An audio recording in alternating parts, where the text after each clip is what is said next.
Hello, hello, hello. All right, we are going to do some ink and make some foamy water. First, I ombre'd this with H2O Micro Vibes at the top, and then I went in with some Tropics Blue from the Basics line. All of my glitters are from It's Pretty Personal. A little bit of Calypso Bay, and then I ended with some Simply Seafoam right before my sand color.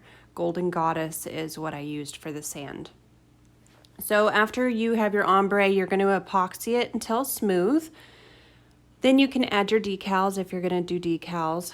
I actually ended up ripping these off after the video, and I'm going to do something else with my decals. So you're just going to apply a thin layer of epoxy until your cup is covered. It doesn't need to be thick, just a thin coat will do, but you don't want it too thin because you want to be able to move your inks and whatnot around a little bit. So once you have that completely covered,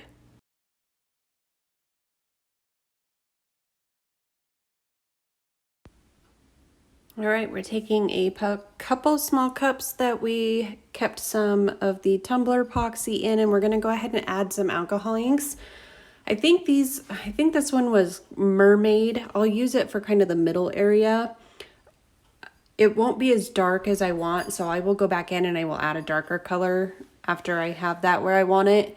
I'm using some sea foam or pistachio, I think that one was called. These are Tim Holtz inks, and I'm just putting some of that one in for the bottom area of the tumbler.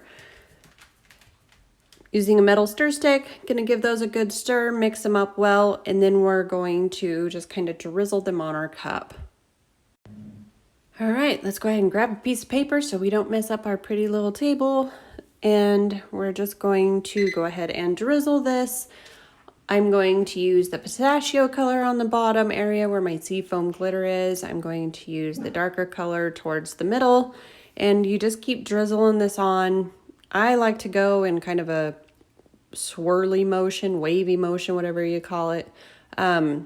It doesn't really matter. I just like the way that overall looks better than I do just doing straight lines across.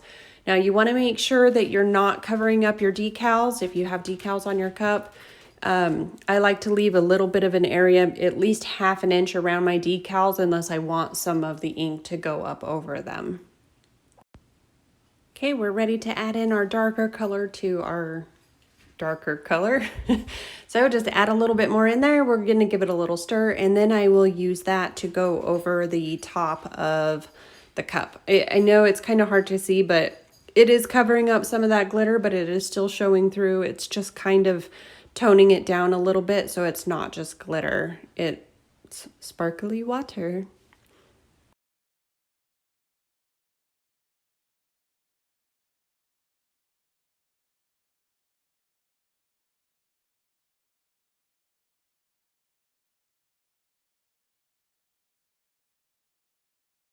But I decided that I wanted a little bit more of the dark in a couple areas down around the bottom, kind of give it some of that shadowy look down there in a couple of spots. So that's what I did. Creative freedom, you just do what you feel. All right, we are going to get ready now. We are using our foam white epoxy pigment, not pigment, I don't know what it is. It's foam white from Mermaid Trash. This is the first time I have used this one since she redid her line. I used to use the one she did before she came out with this pasty stuff.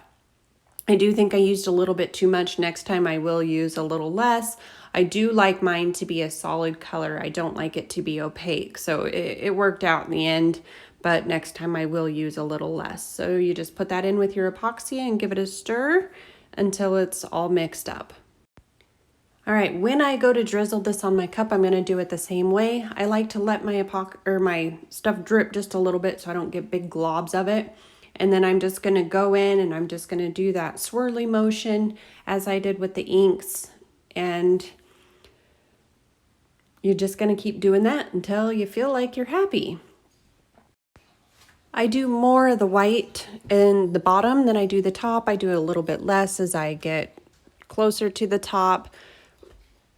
Keep in mind around your decals, you want to make sure you're not getting too close, but close enough to where you still have some of the look.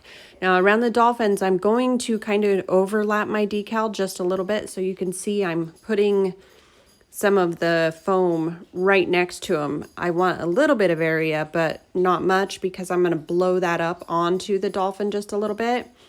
Once I have those kind of satisfied where I am, I'm just going to break them up a little bit with my stir stick, just kind of go through and pull them out on each side, kind of stretch them out a little bit.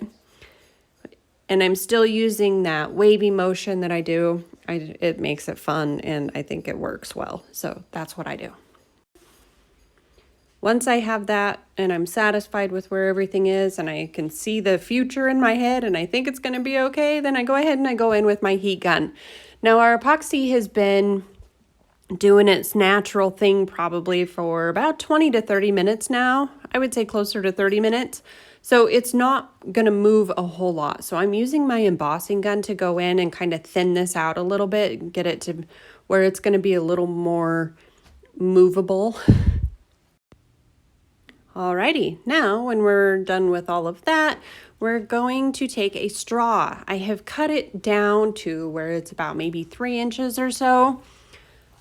And then I'm going to use my straw to blow out my white foam. I'm going to start from the bottom and I'm going to blow everything up. Now I'm kind of working it from the side here, so it's a little, so I didn't get my head in the way of the camera. Normally I would get right below my cup and I would blow upwards towards the top, but I made it work for the purpose of the video. Now, if you do a lot of these, or any at all, you know, you always want to make sure you're educated on the dangers of working with epoxy and the chemicals. And this is probably not the best thing for me to advise people to do. This is what I do. You need to make the decisions on the safety for yourself. Canned air works well for these. I hardly make any of these, so I just do it with a straw. It's what I do. Bad decision or not, it's my decision to make. Okay, we're just going to continue blowing all of the foam out to make it look more watery. Now, you want to make sure you're careful around those decals again. You don't want to completely cover them up. Well, I mean, if you want to, you can, go for it. So once I get to around my decals, I kind of blow a little softer so I have a little more control of where I'm doing. Some of these that are a little higher, I'm really not going under them. I'm blowing right on top of them to break it out. And so it spreads instead of leaving just that solid line. And we're just going to keep doing this throughout the whole cup until you're satisfied. When you're blowing these out, it can leave some trenches in your epoxy. This can make it hard to work with later on. You're going to have to do more coats of epoxy to fill in those spaces. So what I like to do is take in some more ink if I have some areas where my epoxy has gotten really thin and I might have some of those trenches. So at this point, I'm just going to go in with a little bit more of the ink in my epoxy that I have. And then I'm going to do the same thing I did with the foam, and I'm just going to lightly give it a little bit of air to kind of help fill in those trench areas, or if you just want to add more color, now is the time to do that as well. All right, now we are just going to forget about this thing once you're satisfied with the way things are and let it spin until it is dry. And then I will do another coat of thin epoxy, and I will do a little bit more of the mermaid trash, mostly in the bottom area where my sand and my water meet, to kind of give it a dimensional look. And I actually ended up not liking my decals, so I actually went in about 4 hours later and peeled them off. But I will be posting the final picture of what I have done when it's completed, so I hope this helps.